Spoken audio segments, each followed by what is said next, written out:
the numbers. Idra got a lot of forces here, playing fairly cautiously, but he's playing well, I feel. He's really not taking any risks, and I don't think you should if you're doing this kind of play. If you lose your whole army, like he may be about to, looks like Ret's sending his guys, and he hasn't got Dark Swarm yet, of course, no Defilers out, and it's just a matter of Idra pulling back a little bit. What a lot of carnage, all of blood all over the screen there, and looks like Idra has really won that battle, not really that decisively, but he has won it. And that has some significance.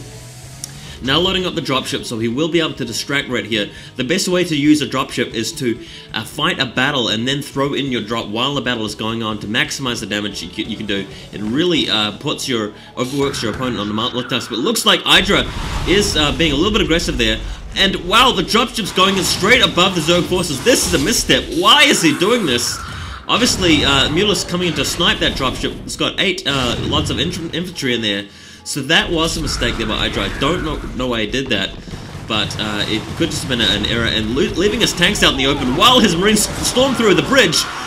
Red taking the opportunity to box him in here. But the Marines maybe going for the hatchery, not making a concerted effort here to take it down. Really just firing every which way, and he's going to lose this force. So that was indecisive there by Idra, and I feel like it's going to cost him.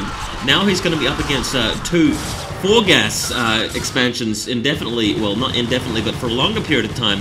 Ret really pulling away with an advantage now. Idra has been consistently taking up, but you really feel like he lost some troops there in vain. He lost a group of Marines, he lost a couple of tanks, and obviously lost that dropship, so we'll see whether he can recover from that. Straight away putting out a concerted effort, a dedicated effort to go for that 3 o'clock, and indeed heading some troops in there.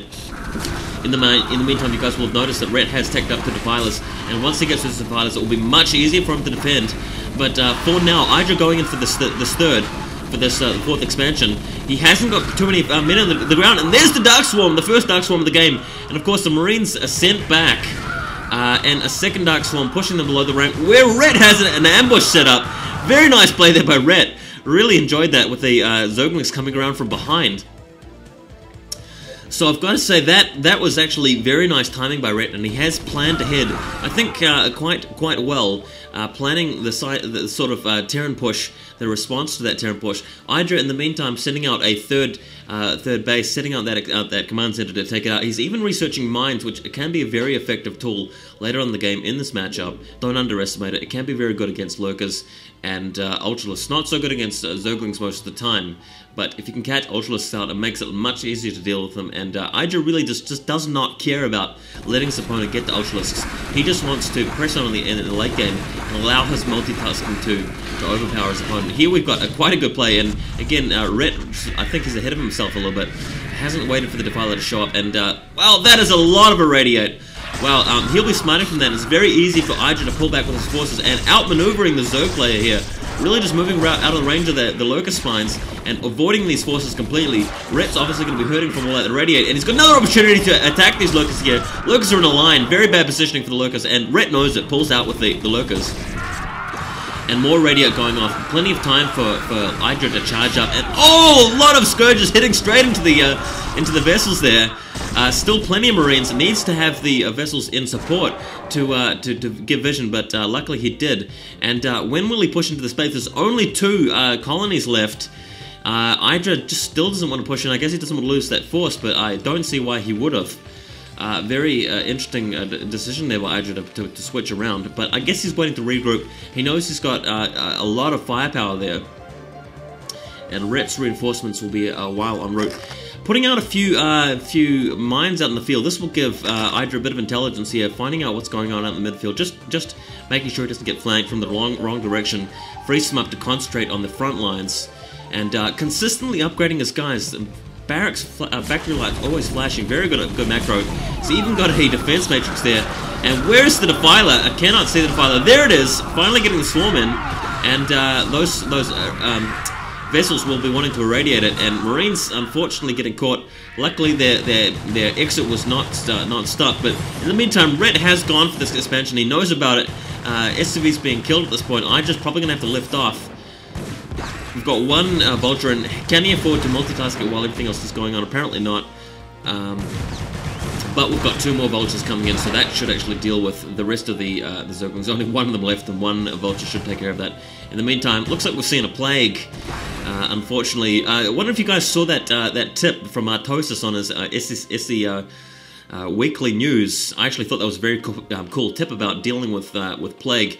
If you have plague cast on your Marines and you've got medics and the medics are just wasting their energy healing your plagued guys, what you do is you group select the medics and press M and then left click on your Marines, and they just follow the Marines around without healing them.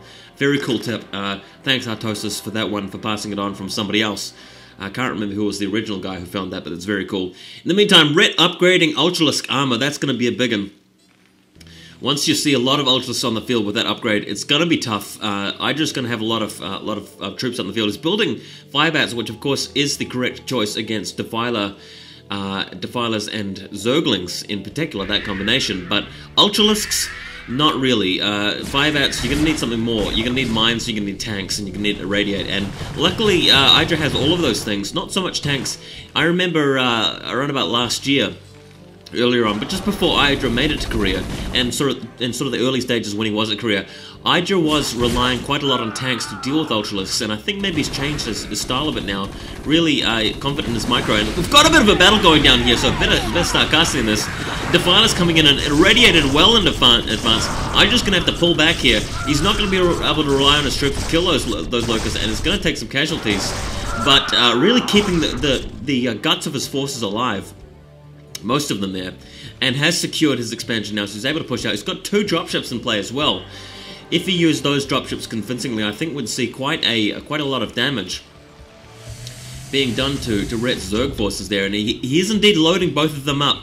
Will he be able to pull this off? There are a lot of Scourges out in the midfield there, ready for Ret to counter that. Of course, he's got looks like we've got a lot of carnage going on here, and pulling out of range. All he needs to do is stop, and all of these Zerglings are going to die. Hopefully, irradiated the Defilers will in advance, and here comes the drop. Going for this expansion is probably a wise choice. Too many Scourges out in the midfield to really deal with breaking through the line. But instead, forcing Ret to completely cancel his expansion over to that left-hand side of the map, and Idra slows that down. In the meantime, Idra on 3 bases, whereas he's kept Ret to 4. Not such a bad set of odds for Terran, really. 3 bases against 4 bases. If you've got decent micro and macro and multitasking, which Idra obviously does, you should be able to have a decent chance at this. But Ret has been hanging back a bit. He's probably been spending quite a lot of cash on Ultralisks, so we'll see how this turns out. A few locusts being put on the field. Idra not afraid of those locusts, really. Although being a bit more conservative by pulling the Marines back, doesn't really want to lose them, take them to casualties. We've also got Ultralisks out in the field, but well irradiated. Idra pulling back to allow the Radiate to take its toll, really giving it enough time to soak the damage, get enough damage done, and running into some mines there. And now with the Ultralisks depleted in health, all Idra has to do is stop there and picks them off. A lot of pepper to take those guys down, as we know from the single-player campaign. Gosh, I remember those Torask units in the Terran vs Zerg section of the campaign. They were a lot of fun. But yeah, back at the Terran, the Zerg base, looks like we've got well-upgraded troops. These Zerglings are on, I think it's two. I can't quite see it because I'm looking at a VOD rather than in-game recording. But I think they're quite well upgraded. There's a plague which has actually hit the Ultralisk as well. A bit unfortunate there. What can you do though? Ultralisks seem to be as expendable as Zerglings these days when you're throwing them headlong to the Terran forces. And Idra really has been content to split the map up, and I think that's quite interesting that he's done that. I guess he's waiting really to starve Ret out with a lot of gas guys is going to be depleted later on in the game. Feels like he can hold it. All he needs is to keep laying mines, keep expanding himself, keep irradiating everything, and maybe he will manage it. But Ret quite determined really to break through. Ret, obviously, the focus of his game will be to shut down that expansion at the top left at the 10 o'clock position, shall we call it. And Ret's focus will be shifting onto this bottom left area to prevent, Idra's focus will be shifted down here. Looks like there could be a bit of a roll though. A lot of Ultras out in the field. We're waiting to see some radiate here from all of these vessels. How much energy does he have? Now comes the Irradiate and picking off each one of them. And of course, every time the Ultra-Relisk moves in range of those Zerglings, the Zerglings are going to be killed as well. And running into the defense force over here at the expansion at the 10 o'clock, and Marines getting cleaned up. Doing a lot of damage in these Ultralisks, and I feel that the Ultralisk is going to die pretty quickly, but not before they take out a few SCVs. Nice defense there by Idra, really preventing even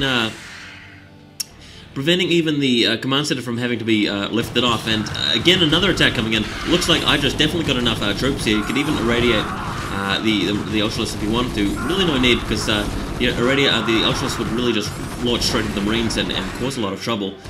Marines definitely pulling off the job anyway. Defense Matrix would have been it if he'd opted to expend an energy, but really just doesn't need to. Save the energy up, use energy later on against Defilers, against Ultralisks, against anything else that is big enough to warrant it. And here comes it's the Lone Mutalisk killing all of the vessels which were previously been hit by Plague. And, oh, nice!